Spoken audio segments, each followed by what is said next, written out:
അൽഹംദുലില്ലാഹി റബ്ബിൽ ആലമീൻ. അല്ലാഹുമ്മ സ്വല്ലി അലാ മുഹമ്മദിൻ വഅലാ ആലിഹി വസ്വഹാബിഹി അജ്മഈൻ. അഊദു ബില്ലാഹി മിനശ് ശൈത്വാനിർ റജീം. ബിസ്മില്ലാഹിർ റഹ്മാനിർ റഹീം. വഇദ് ഇബ്തലാ ഇബ്രാഹീമ റബ്ബുഹു ബികലിമാത്തിൻ ഫഅതമ്മഹുന്ന ഖാല ഇന്നി ജാഇലുക ലിന്നാസി ഇമാമ ഖാല വമിൻ ദുർരിയതി ഖാല ലാ യനാലു അഹ്ദിൽ ളാലിമീൻ. സ്വദഖല്ലാഹുൽ അലിയ്യുൽ അളീം. അല്ലാഹു സുബ്ഹാനഹു വ തആല ആദ്യം തന്നെ അവൻ്റെ ഹിദായത്തിലേക്ക് ക്ഷണിച്ചത് ബനൂ ഇസ്രായേലരെയാണ്. അവരോട് പറഞ്ഞു, വലാ തകൂനു അവ്വല കാഫിരിൻ ബി, ആദ്യം നിഷേധിക്കുന്ന ആളുകൾ നിങ്ങളാകരുത്. കാരണം നിങ്ങളുടെ പക്കലുള്ളതിന് അക്കോർഡിംഗ്ലി വന്നതാണ്. അതുകൊണ്ട് നിങ്ങളോട് ചെയ്ത കരാറുകൾ നിങ്ങൾ ഓർക്കൂ.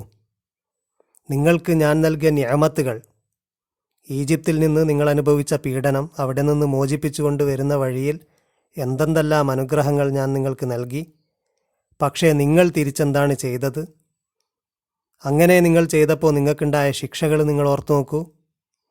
അതിനൊക്കെ ശേഷം അവരുടെ സമീപനത്തെ മുൻനിർത്തിക്കൊണ്ട് വിശ്വാസികളോട്, പ്രവാചകൻ്റെ അനുയായികളോട് നിങ്ങൾ ഏത് സമീപനക്കാരായിരിക്കണം എന്നൊക്കെ പറഞ്ഞതിന് ശേഷം അള്ളാഹു ആ സംഭാഷണത്തെ അവസാനിപ്പിച്ച്, യാ ബനി ഇസ്രായേൽ, ബനു ഇസ്രായേലരെ, ഉദ്കുറു നിഅമത്തിയല്ലത്തി അൻഅംതു അലൈക്കും, ഞാൻ നിങ്ങൾക്ക് ചെയ്ത നിഅമത്തുകളെ ഓർക്കൂ. വ അന്നി ഫളൽതുക്കും അലൽ ആലമീൻ, ഞാൻ നിങ്ങൾക്ക് മനുഷ്യരിൽ ഫളീലത്ത്, ശ്രേഷ്ഠത നൽകിയതും നിങ്ങൾ ഓർക്കൂ എന്ന് പറഞ്ഞുകൊണ്ട് തുടങ്ങുമ്പോൾ എவ்விதമാണോ പറഞ്ഞത്, തുടങ്ങുമ്പോൾ അവരഭിസംബോധന ചെയ്ത് ഇങ്ങനെയായിരുന്നു പറഞ്ഞത്.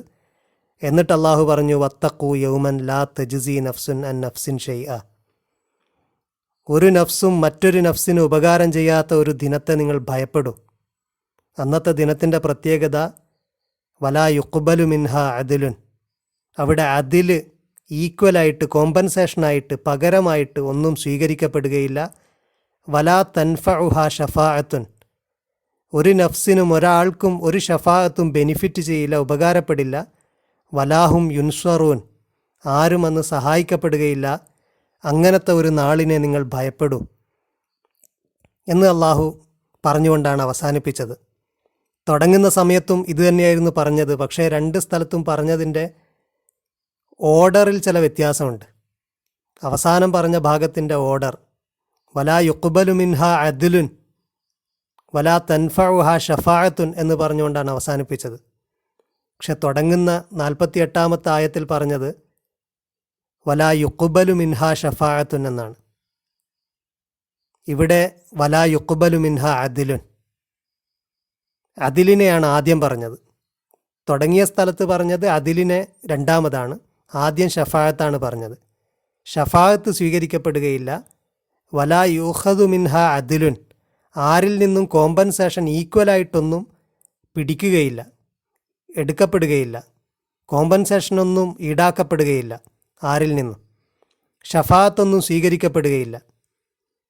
പക്ഷെ അവസാനിക്കുന്നിടത്ത് പറഞ്ഞത് വലാ യുഖ്ബലു മിൻഹ അദ്ലുൻ, കോമ്പൻസേഷൻ ഈക്വലായിട്ടൊന്നും സ്വീകരിക്കപ്പെടുകയില്ല. വലാ തൻഫഉഹ ഷഫാഅത്തുൻ, ഷഫാഅത്തൊന്നും ബെനിഫിറ്റ് ചെയ്യുകയുമില്ല. അതിൻ്റെ ശൈലിയിലൊരു വ്യത്യാസമുണ്ട്.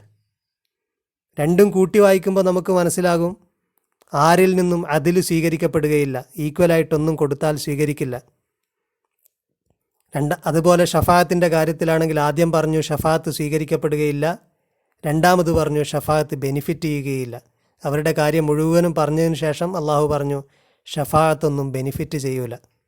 ഷഫാഅത്ത് ബെനിഫിറ്റ് ചെയ്യണമെങ്കിൽ നിങ്ങൾ മുഹമ്മദ് നബിയെ തള്ളാതിരിക്കണം. മുഹമ്മദ് നബിയെ തള്ളുകയും ധിക്കാരം പ്രവർത്തിക്കുകയും അദ്ദേഹത്തിനെതിരെ നീങ്ങുകയും അങ്ങനെ അള്ളാഹുവിനോട് തന്നെ കുഫ്ർ ചെയ്യുകയും ഒക്കെ ചെയ്തു കഴിഞ്ഞാൽ നിങ്ങൾക്ക് ഷഫാഅത്ത് ബെനിഫിറ്റ് ചെയ്യില്ല. അദ്ദേഹത്തിൻ്റെ ഷഫാഅത്തിനെക്കുറിച്ച് റസൂലുള്ളാഹി സ്വല്ലല്ലാഹു അലൈഹി വസല്ലം ഒരുപാട് പറഞ്ഞിട്ടുണ്ട്. അവസാന നാളിൽ എല്ലാവരുടെയും വിചാരണ കഴിഞ്ഞാലും വിചാരണക്ക് മുമ്പും ഷഫാഅത്തുണ്ട്. വിചാരണക്ക് മുമ്പ് റസൂലുള്ളാഹി സ്വല്ലല്ലാഹു അലൈഹി വസല്ലമയുടെ ഷഫാഅത്തുണ്ട്. വിചാരണ കഴിഞ്ഞാലും ഷഫാഅത്തുണ്ട്. റസൂലുള്ളാഹി സ്വല്ലല്ലാഹു അലൈഹി വസല്ലമ പറഞ്ഞതായിട്ട് ദീർഘമായ ഒരു ഹദീസിൽ സ്വഹീഹുൽ ബുഖാരിയിൽ കാണാം, അള്ളാഹുവിൻ്റെ റസൂല് എല്ലാ ജനങ്ങളും അദ്ദേഹത്തോട് ഷഫാഅത്തിന് അഭ്യർത്ഥിക്കും. റസൂലിൻ്റെ പ്രത്യേകതയായിട്ട് റസൂൽ അതാണ് പറഞ്ഞത്. ഞാൻ എല്ലാവർക്കും വേണ്ടിയുള്ള പ്രവാചകനാണ്, കഴിഞ്ഞുപോയവർക്കും വരാനിരിക്കുന്നവർക്കും. കഴിഞ്ഞുപോയ കമ്മ്യൂണിറ്റിക്കും മുഹമ്മദ് നബി തന്നെയാണ് പ്രവാചകൻ, വരാനിരിക്കുന്നവർക്കും അദ്ദേഹമാണ് പ്രവാചകൻ.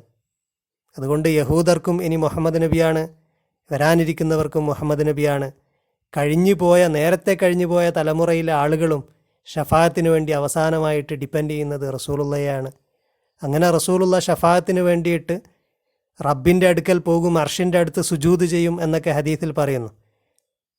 സഹീൽ ബുഖാരിയിലെ ഹദീസിൽ ഇങ്ങനെയാണ് പറയുന്നത്, അങ്ങനെ ഫൈദാ റഅയ്തു റബ്ബി, ഞാൻ റബ്ബിനെ കണ്ടാൽ വഖഅതു സാജിദ, സുജൂദ് ചെയ്യും, സുജൂദിൽ സജദയിൽ വീഴും. അങ്ങനെ സജദയിൽ ദീർഘകാലം എത്രയാണോ അള്ളാഹു ഉദ്ദേശിക്കുന്ന അത്രയും സജദയിൽ നിൽക്കും. ഫയദ്ഉനി മാഷാ അള്ളാഹു സുമ്മ യുഖാലു ഇർഫ റഅസക്, അങ്ങനെ ദീർഘമായ സുജൂദിലായി അവസാനം പറയപ്പെടും, നീ തല ഉയർത്തുക. വസൽ തുഅത്ത, നീ ചോദിക്കുക, അത് നിനക്ക് നൽകപ്പെടും. വഖുൽ യുസ്മ, നീ പറയുക, അത് കേൾക്കപ്പെടും. വഷ്ഫ തുഷഫ, നീ ശുപാർശ ചെയ്യ്. ഷഫാഅത്ത്, നീ ശുപാർശ ചെയ്യ്, അത് സ്വീകരിക്കപ്പെടും. ഫഅർഫഉ റഅസി, അങ്ങനെ ഞാൻ എൻ്റെ തല ഉയർത്തും. ഫഅഹ്മദുഹു ബിതംഹീദിൻ യുഅല്ലിമുനിഹി, എങ്ങനെയാണോ അള്ളാഹു ഹംദ് പഠിപ്പിച്ചത് ആ രീതിയിൽ അള്ളാഹുവിനോട് ഹംദ് ചെയ്യും. സുമ്മ അഷ്ഫഉ, പിന്നെ ഞാൻ ഷഫാഅത്ത് ചെയ്യും, ശുപാർശ ചെയ്യും. ആ ശുപാർശയുടെ ഫലമായിട്ട് അള്ളാഹുവിൻ്റെ റസൂൽ ചെയ്യുന്ന ശുപാർശ വിചാരണക്കൊക്കെ ശേഷമുള്ള ശുപാർശയാണ്. വിചാരണക്കൊക്കെ ശേഷം റസൂലുള്ളാഹിയുടെ ശുപാർശയെക്കുറിച്ചാണ് ഈ ഹദീസിൽ പറയുന്നത്. അങ്ങനെ ശുപാർശ ചെയ്തിട്ട് റസൂല് പറയുന്നു, സുമ്മ അഷ്ഫൗ ഫയഹുദ്ദുലി ഹദ്ദൻ ഫൗദ്ഖിൽഹുമുൽ ജന്ന, ഒരു കൂട്ടം ആളുകളെ, ഒരു എമൗണ്ട്, ഒരു പറ്റം ആളുകളെ തീരുമാനിക്കപ്പെടും, ഡിസൈഡ് ചെയ്യും, ഒരു ഹദ്ദ്, അവരെ ഞാൻ സ്വർഗത്തിലാക്കാൻ വേണ്ടിയിട്ട്. അങ്ങനെ ഞാൻ എൻ്റെ ശുപാർശ വഴി ഒരു പറ്റം ആളുകളെ നിശ്ചയിക്കപ്പെടും, അവരെ സ്വർഗത്തിലാക്കും. അതിനുശേഷം സുമ്മ ഔദു ഇലൈഹി, അള്ളാഹുവിലേക്ക്, റബ്ബിലേക്ക് റസൂല് പിന്നെയും മടങ്ങും. ഫൈദാ റഅയ്തു റബ്ബി മിഥ്ലഹു, എന്താണോ നേരത്തെ സംഭവിച്ചത് അതുപോലെ റബ്ബിനെ കാണുമ്പോൾ സുജൂദ് ചെയ്യും, റസൂലിനോട് എഴുന്നേൽക്കാൻ പറയും, റസൂലിനോട് ഇങ്ങനെയൊക്കെ പറയപ്പെടും. പിന്നെ റസൂല് ശുപാർശ ചെയ്യും. സുമ്മ അഷ്ഫൗ ഫയഹുദ്ദുലി ഹദ്ദൻ ഫൗദ്ഖിൽഹുമുൽ ജന്ന, അങ്ങനെ ഒരു പറ്റം ആളുകളെ ഡിസൈഡ് ചെയ്യപ്പെടും, അവരെ മാറ്റും, അവരെ റസൂല് സ്വർഗത്തിലാക്കാൻ വേണ്ടിയിട്ട് റസൂലിൻ്റെ ശുപാർശ കൊണ്ട്. അങ്ങനെ സുമ്മ ഔദു സാലിസ, മൂന്നാമത്തെ തവണയും റസൂൽ റബ്ബിലേക്ക് മടങ്ങും. അങ്ങനെ മൂന്നാമത്തെ തവണയും റസൂൽ ശുപാർശ ചെയ്യും, ഒരുപാട് ആളുകളെ തീരുമാനിക്കപ്പെടും, സ്വർഗത്തിലേക്കാക്കും. സുമ്മ ഔദു റാബിഅ, നാലാമത്തെ തവണയും റസൂൽ മടങ്ങും റബ്ബിലേക്ക്. ഫഅഖൂലു, എന്നിട്ട് പറയും, മാ ബഖിയ ഫിന്നാരി, സ്വർഗത്തിൽ അവശേഷിക്കുന്നില്ല, ഇല്ലാമൻ ഹബസവുൽ ഖുർആാനു, ഖുർആൻ തടഞ്ഞു വെച്ചവനല്ലാതെ. അതായത് വജബ അലൈഹിൽ ഹുലൂദു, ദീർഘവാസം അതിൽ നിർബന്ധമായ ആളുകളുണ്ട്. ദീർഘവാസം നരകത്തിൽ പറയപ്പെട്ട, ഖുർആനിൽ പറഞ്ഞ ആളുകളുണ്ട്, അവരല്ലാതെ അവിടെ ബാക്കിയാകുന്നില്ല. ബാക്കി എല്ലാവരെയും റസൂലിൻ്റെ ശുപാർശ കാരണം സ്വർഗത്തിലേക്ക് അള്ളാഹു എത്തിക്കുന്നു. ഇതിനെക്കുറിച്ച് മറ്റ് ഹദീസുകളിലും പറയുന്നുണ്ട്. ഓരോ തവണയും റസൂലിൻ്റെ ശുപാർശ കാരണം സ്വർഗത്തിലേക്ക് എത്തുന്ന ആളുകൾക്ക് എത്രമാത്രം ഈമാനും അമലും ഉള്ളവരാണവരെന്നൊക്കെ മറ്റൊരു ഹദീസിൽ വിശദമായിട്ട് പറയുന്നുണ്ട്. അവസാനമായിട്ട് റസൂല് സ്വർഗത്തിലേക്ക് എത്തിക്കുന്ന ആളുകളെക്കുറിച്ച് പറയുന്നത്, സുമ്മ യഖ്റുജു മിനൻ നാരി മൻ ഖാല ലാ ഇലാഹ ഇല്ലല്ലാഹ് വകാന ഫീ ഖൽബിഹി മാ യസിനു മിനൽ ഖൈരി ദർറ, ലാ ഇലാഹ ഇല്ലല്ലാഹ്, അല്ലാഹു അല്ലാതെ ഇലാഹില്ല എന്ന് പറഞ്ഞ ആളുകളെ ആണ് അവസാനം, അതായത് അവരുടെ കൽബിൽ വകാന ഫീ ഖൽബിഹി മാ യസിനു മിനൽ ഖൈരി ദർറ, ഒരു ദർറയുടെ, ഒരു പൊടിയുടെ, ഒരു ചെറിയ ഒരാറ്റത്തിൻ്റെ അത്ര അവരുടെ കൽബിൽ ഖൈറുള്ള ലാ ഇലാഹ ഇല്ലല്ലാഹ് എന്ന് പറഞ്ഞ ആളുകളുണ്ടല്ലോ, അവരെയൊക്കെ റസൂലിൻ്റെ ശുപാർശ കാരണം സ്വർഗത്തിലാക്കും. ലാ ഇലാഹ ഇല്ലല്ലയും പറയാത്ത ആളുകൾ, അള്ളാഹു അല്ലാത്ത ഇലാഹില്ല എന്നുപോലും വിശ്വസിക്കാത്ത ആളുകളുടെ കാര്യത്തിൽ റസൂലുള്ള ശുപാർശ ചെയ്യുന്നില്ല. അത് അള്ളാഹുവും റസൂലും തമ്മിലുള്ളൊരു ബന്ധമാണ്. അവരൊക്കെ അള്ളാഹു തന്നെ അവരുടെ കാര്യം തീരുമാനിക്കുന്നുണ്ട്. മറ്റൊരു ഹദീസിൽ കാണാം ഫയഷ്ഫഉൻ നബിയൂന, ദീർഘമായ ഹദീസാണ്. അതിൻ്റെ അവസാന ഭാഗത്ത് ഇങ്ങനെയാണ്, ഫയഷ്ഫഉൻ നബിയൂന, നബിമാരൊക്കെ ശുപാർശ ചെയ്യും, വൽ മലായിക്കത്തു, മലക്കുകളും ശുപാർശ ചെയ്യും, വൽ മുഅ്മിനൂന, മുഅ്മിനീങ്ങളായ ആളുകളും ശുപാർശ ചെയ്യും. നരകത്തിൻ്റെ ആളുകൾക്ക് വേണ്ടി ശുപാർശ ചെയ്യും. അങ്ങനെ അവരുടെയൊക്കെ ശുപാർശ കഴിയും. അതിനൊക്കെ ശേഷം ഫയഖൂലുൽ ജബ്ബാറു ബഖിയത്ത് ഷഫാഅത്തി, അള്ളാഹു പറയും, ജബ്ബാറായ അള്ളാഹു പറയും, എൻ്റെ ശുപാർശ ഇനി ബാക്കിയായി. സ്വഹീഹ് ബുഖാരിയിലെ ഹദീസാണ്. അള്ളാഹു പറയുന്നു, എൻ്റെ ശുപാർശ ബാക്കിയായി. ഫയഖ്ബിലു ഖബ്ലതൻ മിനൻ നാരി ഫയുഖ്രിജു അഖ്വാമൻ ഖദിം തുഹിഷു ഫയുൽഖൗന ഫീ നഹരിൻ ബി അഫ്വാഹിൽ ജന്ന യുഖാലു ലഹു മാഉൽ ഹയാത്ത്.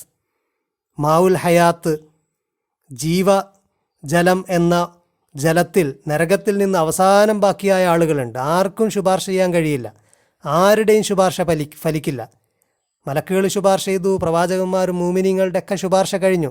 അവസാനം അള്ളാഹു അവരെ ഒരു പിടി ആളുകളെ, ഫയഖ്ബിലു ഖബ്ല, ലാസ്റ്റ് ബാക്കിയായ ഒരു പിടി ആളുകളെ പിടിച്ചുകൊണ്ട് മായുൽ ഹയാത്തിലിടും, ജീവജലത്തിലിടും. എന്നിട്ട് ഫയംബുത്തു നഫി ഹാഫത്തൈഹി കമാ തംബുത്തുൽ ഹിബ്ബ, അവരവിടുന്ന് ശരിക്ക് മുളച്ച് വരും. ശരിയായിട്ട് അവർ ജീവനുള്ള, ശരിക്ക് കരിഞ്ഞു പോയ ആളുകളാണ്. അതാണ് പറയുന്നത്, കരിഞ്ഞ് ഉണങ്ങിപ്പോയ ആളുകളാണ് നരകശിക്ഷ കാരണം. അവരെ പിടിച്ച് മാവുൽ ഹയാത്തിലിട്ടുകൊണ്ട് അവരെ രണ്ടാമത് ശരിയാക്കി കൊണ്ടുവന്നുകൊണ്ട് അങ്ങനെ അവസാനം അവരെ സ്വർഗത്തിലേക്ക് കടത്തും. ഫമാക്കാന ഇലശംസി മിന്നാ കാന അഹ്ലറ വമാക്കാന മിൻഹ ഇലല്ലില്ലി കാന അബിയല ഫയഖ്റുജൂന കഅന്നഹുമുൽ ലുഉലു, അവർ ലുഉലു പോലെ, മുത്തുപോലെ അവരങ്ങനെ പുറത്തേക്ക് വരും മാവുൽ ഹയാത്തിൽ നിന്ന്. ഫയുജ്അലു ഫീ റിഖാബിഹിമുൽ ഖവാതീമു ഫയദ്ഖുലൂനൽ ജന്ന ഫയഖൂലൂന അഹ്ലുൽ ജന്ന. അപ്പോൾ സ്വർഗത്തിലെ ആളുകൾ അവർ സ്വർഗത്ത് പ്രവേശിക്കുമ്പോൾ എന്താ പറയുന്നത്? ഹാഉലായി ഉത്തഖാഉർ റഹ്മാൻ, ഇത് റഹ്മാൻ്റെ ഉത്തഖ ആണ്, പരമകാരുണികൻ മോചിപ്പിച്ചവരാണ് ഇവർ എന്ന് പറയും സ്വർഗത്തിലുള്ള ആളുകൾ.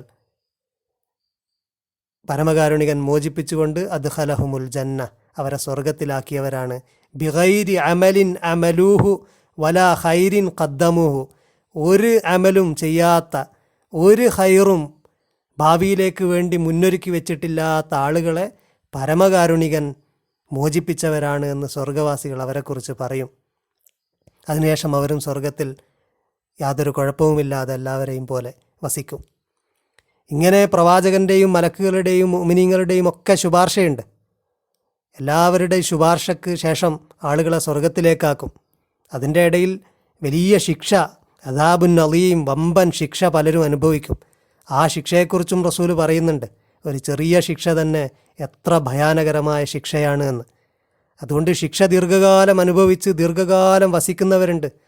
അള്ളാഹു കുറേ പേരെ, മുഴുവനും ആളുകളെയാണോ അല്ലേ എന്നൊക്കെ വിഷയത്തിൽ ആളുകൾക്ക് ഭിന്നാഭിപ്രായമുണ്ടെങ്കിലും ഒരുപാട് ആളുകളെ അള്ളാഹു അവസാനം ആർക്കും ശുപാർശ ചെയ്യാനില്ലാത്തവരെ അള്ളാഹു തന്നെയും അവരെ സ്വർഗത്തിലാക്കും.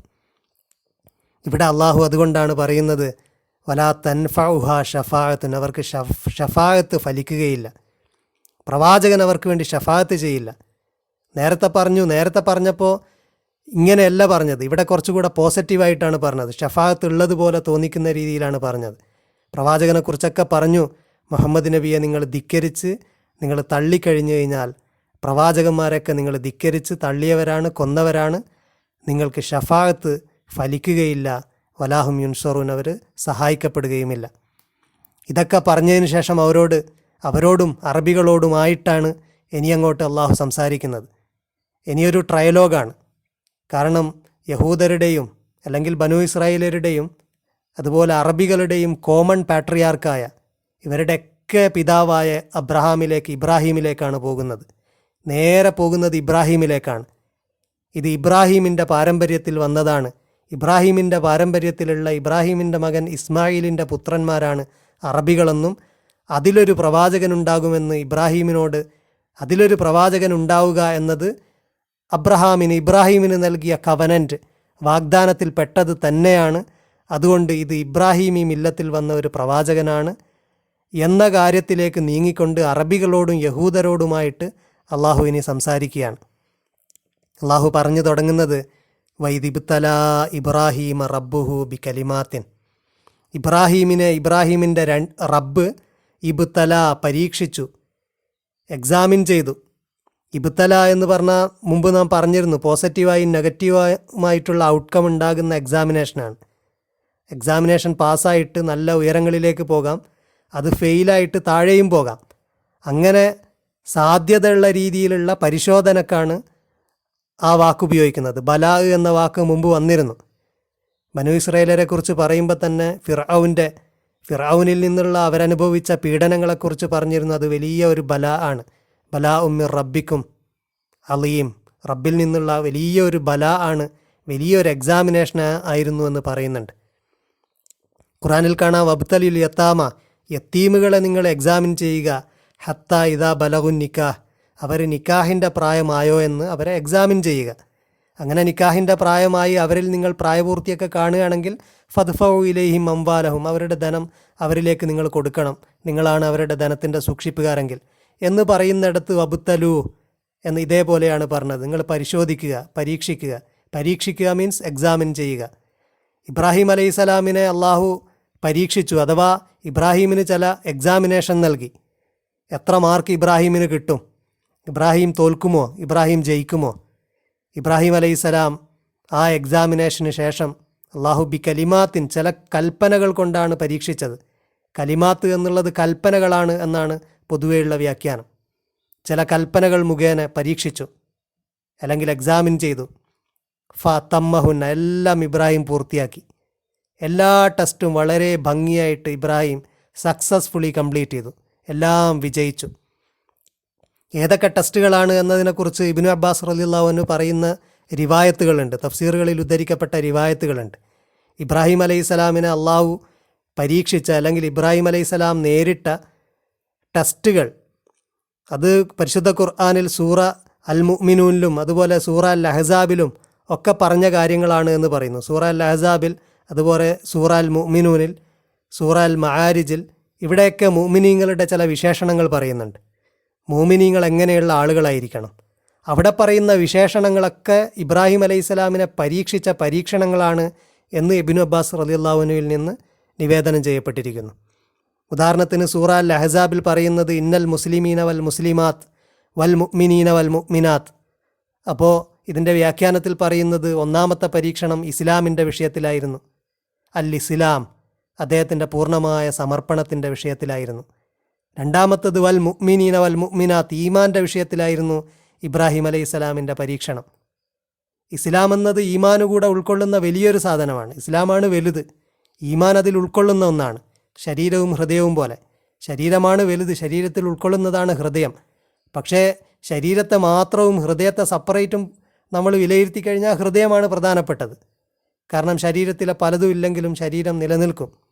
ആമാശയം വേണ്ട, കുടൽ വേണ്ട, കൈകാലുകൾ വേണ്ട, ഇതൊന്നും ഇല്ലാതെയും ശരീരം നിലനിൽക്കും. പക്ഷേ ഹൃദയത്തിനൊരു ചെറിയ പോറലുണ്ടെങ്കിൽ തന്നെ പ്രശ്നമാണ്. അപ്പോൾ ഹൃദയമാണ് വളരെ പ്രധാനപ്പെട്ട, അതിൻ്റെ പേഴ്സൻറ്റേജ് വൈസ് നോക്കുമ്പോൾ ഹൃദയം ഇമ്പോർട്ടൻ്റ് ആണ്. പക്ഷേ ഹൃദയവും ശരീരത്തിലാണ് എന്നതുപോലെ ഈമാനും ഉൾപ്പെടെയുള്ള ഒരു സമർപ്പണമാണ് അള്ളാഹുവിന് ആവശ്യം.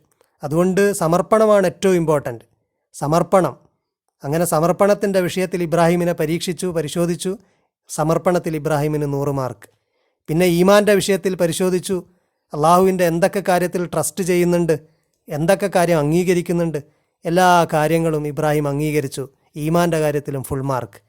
പിന്നെ പറയുന്നത് വൽ ഖാനിത്തീന വൽ ഖാനിത്താത്ത്, ഖുനൂത്തിൻ്റെ വിഷയത്തിൽ അള്ളാഹുവിനു വേണ്ടി ചെയ്യുന്ന എല്ലാ ആരാധനാ കാര്യങ്ങളുടെയും അള്ളാഹുവിൻ്റെ മുമ്പിൽ അർപ്പിക്കുന്ന എല്ലാ കാര്യങ്ങളും, അതിലൊക്കെ ഇബ്രാഹിമിന് 100 മാർക്ക്. വസ്വാദിഖീന വസ്വാദിഖാത്ത്, സ്വിദ്ഖിൻ്റെ വിഷയത്തിൽ, സത്യസന്ധതയുടെ വിഷയത്തിൽ പരീക്ഷിച്ചു. ആ വിഷയത്തിലും ഇബ്രാഹിം അലൈഹിസ്സലാമിന് 100 മാർക്ക്. പിന്നെ വസ്വാബിരീന വസ്വാബിറാത്ത്, സ്വബറിൻ്റെ വിഷയത്തിലാണ് പരീക്ഷിച്ചത്.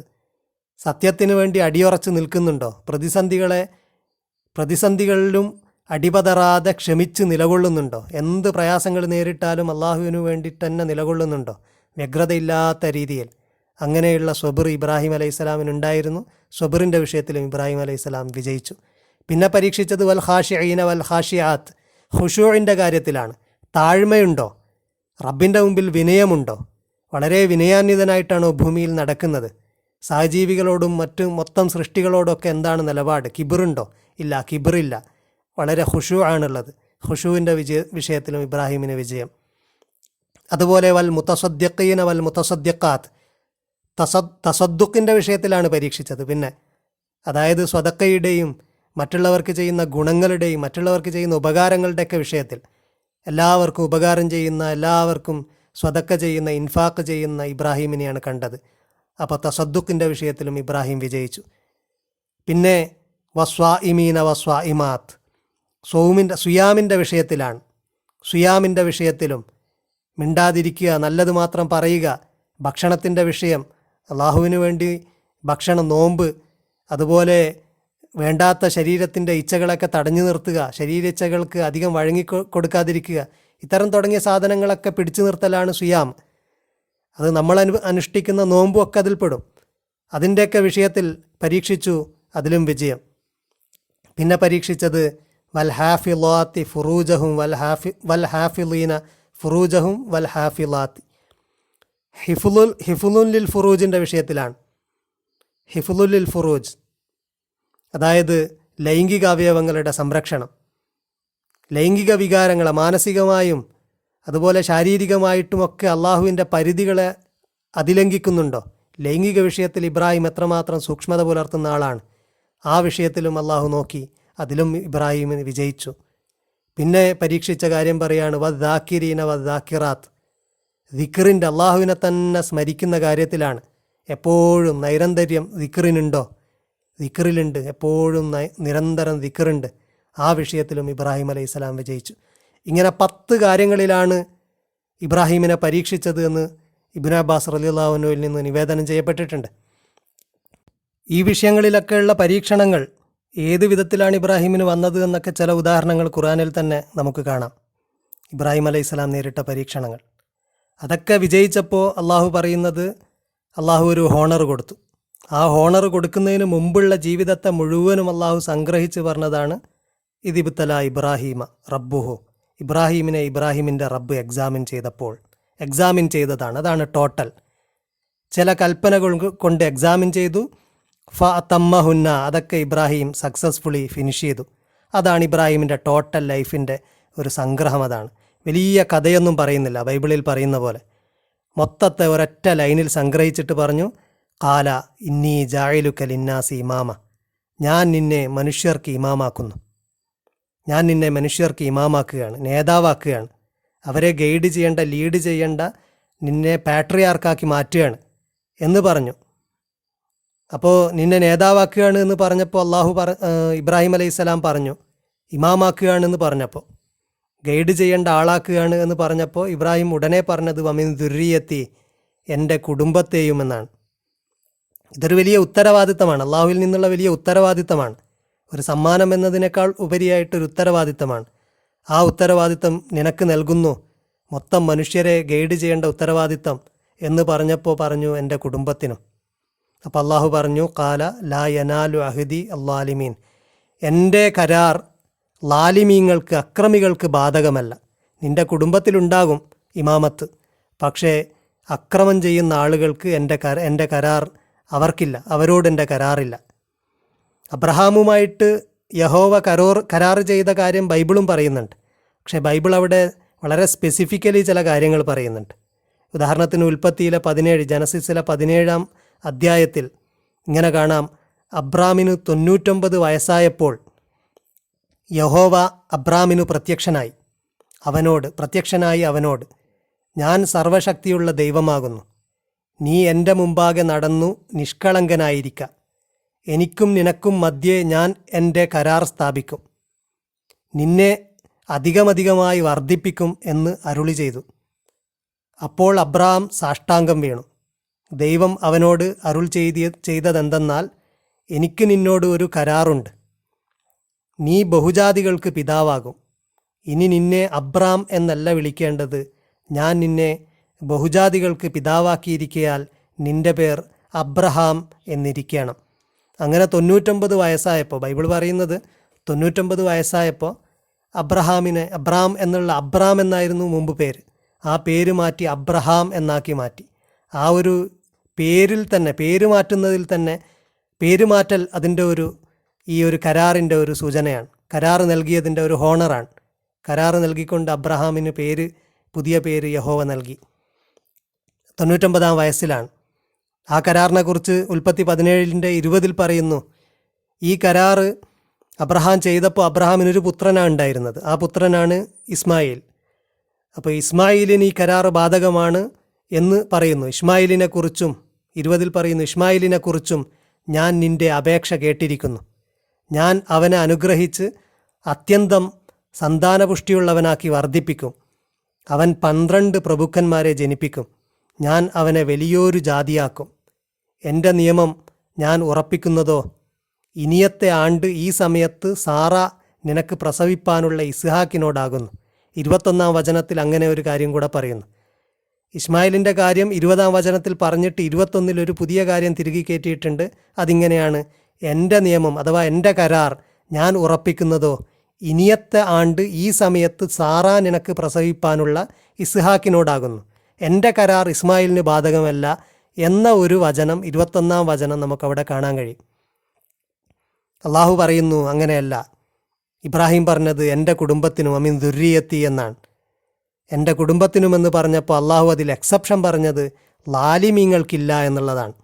അപ്പോൾ ഇബ്രാഹീമിൻ്റെ മകനാണ് ഇസ്മായിൽ. ഇസ്മായിലിൻ്റെ വംശ പരമ്പരയിൽപ്പെട്ട ആളുകളാണ് അറബികൾ. അതിൽ നിന്നാണ് ഒരു പ്രവാചകൻ നിയോഗിതനായിരിക്കുന്നത്. അതുകൊണ്ട് ഒരേപോലെ അറബികളും യഹൂദരും ഇത് അംഗീകരിക്കണം എന്ന കാര്യത്തെ ഓർമ്മിപ്പിച്ചുകൊണ്ട് ഇബ്രാഹിം അലൈഹിസ്സലാമിൻ്റെ സംഭവത്തിലൂടെ അള്ളാഹു അറബികളിലേക്കും അറബികളെയും അഭിസംബോധന ചെയ്തുകൊണ്ട് പുതിയ ശരീഅത്തിൻ്റെ പ്രത്യേകതകളെക്കുറിച്ച് പറയുന്ന വചനങ്ങളാണ് വരുന്നത്. ഇൻഷാ അല്ലാഹ് നമുക്ക് വരുന്ന ആളുകളിൽ വിശദീകരിക്കാം. വാഖിർ ദഅവാനാ അൽഹംദുലില്ലാഹി റബ്ബിൽ ആലമീൻ.